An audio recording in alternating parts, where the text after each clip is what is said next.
a Caucus-Race, and a long tail. They were indeed a queer-looking party that assembled on the bank, the birds with draggled feathers, the animals with their fur clinging close to them, and all dripping wet, cross, and uncomfortable. The first question, of course, was how to get dry again.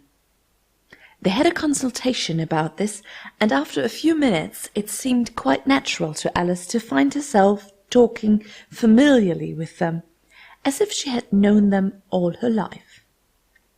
Indeed, she had quite a long argument with Laurie, who at last turned sulky and would only say, "I'm older than you and must know better." And this Alice would not allow, without knowing how old it was, and as the Laurie positively refused to tell its age, there was no more to be said. At last the mouse, who seemed to be a person of some authority among them, called out, "Sit down, all of you, and listen to me. I'll soon make you dry enough." They all sat down at once, in a large ring, with the mouse in the middle. Alice kept her eyes anxiously fixed on it, for she felt sure she would catch a bad cold if she did not get dry very soon. "Ahem," said the mouse, with an important air. "Are you all ready? This is the driest thing I know. Silence all round, if you please. William the Conqueror, whose cause was favoured by the Pope, was soon submitted to by the English, who wanted leaders, and had been of late much accustomed to usurpation and conquest. Edwin and Morcar, the Earls of Mercia and Northumbria—" "Ugh," said the Laurie with a shiver. "I beg your pardon," said the mouse, frowning, but very politely. "Did you speak?" "Not I," said the Laurie hastily. "I thought you did," said the mouse. "I proceed. Edwin and Morcar, the Earls of Mercia and Northumbria, declared for him, and even Stigand, the patriotic Archbishop of Canterbury, found it advisable—" "Found what?" said the duck. "Found it," the mouse replied rather crossly. "Of course you know what it means." "I know what it means well enough when I find a thing," said the duck. "It's generally a frog or a worm. The question is, what did the Archbishop find?" The mouse did not notice this question, but hurriedly went on. "Found it advisable to go with Edgar Atheling to meet William and offer him the crown. William's conduct at first was moderate, but the insolence of his Normans— How are you getting on now, my dear?" it continued, turning to Alice as it spoke. "As wet as ever," said Alice in a melancholy tone. "It doesn't seem to dry me at all." "In that case," said the dodo solemnly, rising to its feet, "I move that the meeting adjourn for the immediate adoption of more energetic remedies." "Speak English," said the eaglet. "I don't know the meaning of half those long words, and, what's more, I don't believe you do either." And the eaglet bent down its head to hide a smile. Some of the other birds tittered audibly. "What I was going to say," said the dodo in an offended tone, "was that the best thing to get us dry would be a Caucus-Race." "What is a Caucus-Race?" said Alice, not that she much wanted to know, but the dodo had paused as if it thought that somebody ought to speak, and no one else seemed inclined to say anything. "Why," said the dodo, "the best way to think it is to do it. And as you might like to try the thing yourself some winter day, I will tell you how the dodo managed it. First, it marked out a race course in a sort of circle. The exact shape doesn't matter, it said, and then all the party were placed along the course, here and there. There was no 1, 2, 3, and away, but they began running when they liked, and left off when they liked, so that it was not easy to know when the race was over. However, when they had been running half an hour or so, and were quite dry again, the dodo suddenly called out, "The race is over!" and they all crowded round it, panting and asking, "But who has won?" This question the dodo could not answer without a great deal of thought, and it stood for a long time with one finger pressed upon its forehead, the position in which you usually see Shakespeare in the pictures of him, while the rest waited in silence. At last the dodo said, "Everybody has won, and all must have prizes." "But who is to give the prizes?" quite a chorus of voices asked. "Why, she, of course," said the dodo, pointing to Alice with one finger, and the whole party at once crowded round her, calling out, in a confused way, "Prizes! Prizes!" Alice had no idea what to do, and in despair she put her hand in her pocket and pulled out a box of comfits. Luckily the salt water had not got into it, and handed them round as prizes. There was exactly one apiece all round. "But she must have a prize herself, you know," said the mouse.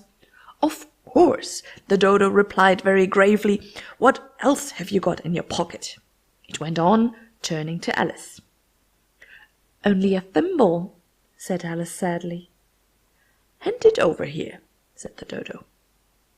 Then they all crowded round her once more, while the dodo solemnly presented the thimble, saying, "We beg your acceptance of this elegant thimble," and, when it had finished this short speech, they all cheered. Alice thought the whole thing very absurd, but they all looked so grave that she did not dare to laugh, and as she could not think of anything to say, she simply bowed and took the thimble, looking as solemn as she could. The next thing was to eat the comfits. This caused some noise and confusion, as the large birds complained that they could not taste theirs, and the small ones choked and had to be patted on the back. However, it was over at last, and they sat down again in a ring, and begged the mouse to tell them something more. "You promised to tell me your history, you know," said Alice, "and why it is you hate C and D," she added in a whisper, half afraid that it would be offended again. "Mine is a long and a sad tale," said the mouse, turning to Alice and sighing. "It is a long tale, certainly," said Alice, looking down with wonder at the mouse's tail, "but why do you call it sad?" And she kept on puzzling about it while the mouse was speaking, so that her idea of the tale was something like this. "Fury said to a mouse that he met in the house, 'Let us both go to law, I will prosecute you. Come, I'll take no denial, we must have a trial, for really this morning I've nothing to do.' Said the mouse to the cur, 'Such a trial, dear sir, with no jury or judge, would be wasting our breath.' 'I'll be judge, I'll be jury,' said cunning old Fury. 'I'll try the whole cause and condemn you to death.' 'You are not attending,' said the mouse to Alice severely. 'What are you thinking of?' 'I beg your pardon,' said Alice. 'You had got to the fifth bend, I think.' 'I had not,' cried the mouse sharply and very angrily. 'A knot,' said Alice, always ready to make herself useful and looking anxiously about her. 'Oh, do let me help to undo it.' 'I shall do nothing of the sort,' said the mouse, getting up and walking away. 'You insult me by talking such nonsense.'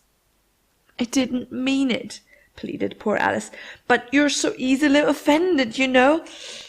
The mouse only growled in reply. "Please come back and finish your story," Alice called after it, and the others all joined in chorus, "Yes, please do." But the mouse only shook its head impatiently and walked a little quicker. "What a pity it wouldn't stay," sighed the Lory, as soon as it was quite out of sight, and an old crab took the opportunity of saying to her daughter, "Ah, my dear, let this be a lesson to you never to lose your temper." "Hold your tongue, Ma," said the young crab, a little snappishly. "You're enough to try the patience of an oyster." "I wish I had our Dinah here, I know I do," said Alice aloud, addressing nobody in particular. "She'd soon fetch it back." "And who is Dinah, if I might venture to ask the question?" said the Lory. Alice replied eagerly, for she was always ready to talk about her pet. "Dinah is our cat, and she's such a capital one for catching mice, you can't think. And oh, I wish you could see her after the birds. Why, she'll eat a little bird as soon as look at it." This speech caused a remarkable sensation among the party. Some of the birds hurried off at once. One old magpie began wrapping itself up very carefully, remarking, "I really must be getting home. The night air doesn't suit my throat." And a canary called out in a trembling voice to its children, "Come away, my dears. It's high time you were all in bed." On various pretexts, they all moved off, and Alice was soon left alone. "I wish I hadn't mentioned Dinah," she said to herself in a melancholy tone. "Nobody seems to like her down here, and I'm sure she's the best cat in the world. Oh, my dear Dinah, I wonder if I shall ever see you any more." And here poor Alice began to cry again, for she felt very lonely and low-spirited. In a little while, however, she again heard a little pattering of footsteps in the distance, and she looked up eagerly, half hoping that the mouse had changed his mind and was coming back to finish his story.